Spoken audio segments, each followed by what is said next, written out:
ಹೆಸರು ಮಾಲತಿ. ನನ್ನ ಏಜ್ 26. ನಾನು ಸ್ಮಾಲನಲ್ಲಿ 1 ಇಯರಿಂದ ಕೆಲಸ ಮಾಡ್ತಾ ಇದ್ದೀನಿ. ನಾನು ಬ್ಯಾಂಗ್ಳೂರಲ್ಲಿ ಹಸ್ಬೆಂಡ್ ಜೊತೆ 4 ಇಯರ್ಸಿಂದ ವಾಸ ಮಾಡ್ತಾ ಇದ್ದೀನಿ. ನನಗೆ 4 ಇಯರ್ಸ್ ಮಗ ಇದ್ದಾನೆ. ನಾವಿಬ್ರು ಕೆಲಸಕ್ಕೆ ಹೋಗೋದ್ರಿಂದ ಊರಲ್ಲಿ ಅತ್ತೆ ಮಾವನ ಜೊತೆ ಬಿಟ್ಟಿದ್ದೀವಿ. ನಮ್ಮದು ಲವ್ ಮ್ಯಾರೇಜು. ನಮ್ಮ ಕಾಲ ಮೇಲೆ ನಾವು ನಿಲ್ಬೇಕಂತ ಬ್ಯಾಂಗ್ಳೂರಿಗೆ ಬಂದಿದ್ದೀವಿ. ನಮ್ಮ ಹಸ್ಬೆಂಡ್ಗೆ ಸ್ವಲ್ಪ ಸಾಲ ಇದೆ. ಅಕ್ಕ ತಂಗಿ ಎಜುಕೇಷನ್ ಮತ್ತು ನಮ್ಮ ಮದುವೆಗೋಸ್ಕರ ಸ್ವಲ್ಪ ಸಾಲ ಮಾಡಿದ್ದಾರೆ. ಹಸ್ಬೆಂಡ್ ಬರೋ ಸ್ಯಾಲ್ರಿಯಲ್ಲಿ ಸಾಲ ತೀರಿಸಿ ರೆಂಟು ಮತ್ತು ರೇಷನ್ಗೆ ಸಾಕಾಗ್ತಿದೆ. ಅದಕ್ಕೆ ನಾನು ಕೆಲಸಕ್ಕೆ ಹೋಗ್ತಾ ಇದ್ದೀನಿ. ನಾನು ಕೆಲಸಕ್ಕೆ ಹೋಗೋಕ್ಕಿಂತ ಮುಂಚೆ ಹುಷಾರಿಲ್ಲ ಅಂದರೆ ಇಲ್ಲಾಂದರೆ ಏನಾದ್ರು ತಗೋಬೇಕಂದ್ರೆ ಹಸ್ಬೆಂಡ್ ಕೇಳಬೇಕು, ಇಲ್ಲಾಂದರೆ ಮಾವನ ಕೇಳಬೇಕು. ಈಗ ನಾನು ಕೆಲಸ ಮಾಡೋದ್ರಿಂದ ನಾನು ಹೋಗಿ ತೋರಿಸ್ಕೊತೀನಿ ಮತ್ತು ತಗೊತೀನಿ. ನನ್ನ ಹತ್ರ ಒಂದು ಸರ ಇತ್ತು. ಅದು ನಮ್ಮ ಮನೆಯವರು ಸ್ವಲ್ಪ ಪ್ರಾಬ್ಲಮ್ಗೋಸ್ಕರ ಹಡ ಇಟ್ಟಿದ್ರು. ಬರೋ ಸ್ಯಾಲ್ರಿಯಲ್ಲಿ ನಾನು ಅಮೌಂಟ್ ಸೇವ್ ಮಾಡಿಸ್ಬಿಟ್ಟು ಒಂದು ಚೈನ್ ತಗೊಂಡೆ. ಸರಿನಾ? ಸ್ಮಾಲರ್ ಹೌಸ್ ಹೋಲ್ಡ್ ಕಡೆಯಿಂದ ನನಗೆ ಕೆಲಸ ಸಿಕ್ಕಿದೆ. ನಾನು ತುಂಬ ಲಕ್ಕಿ.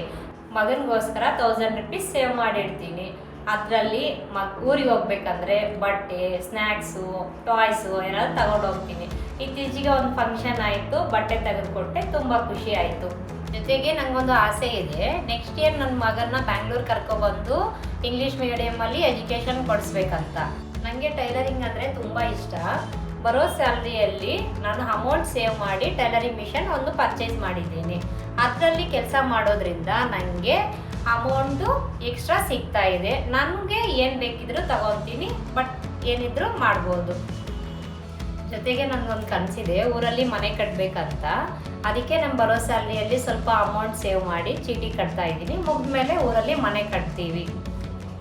ಸ್ಮಾಲನ್ ಕಡೆಯಿಂದ ನನಗೆ ಎಕ್ಸ್ಟ್ರಾ ಬೆನಿಫಿಟ್ PF ಕಟ್ಟಾಗ್ತಿದೆ.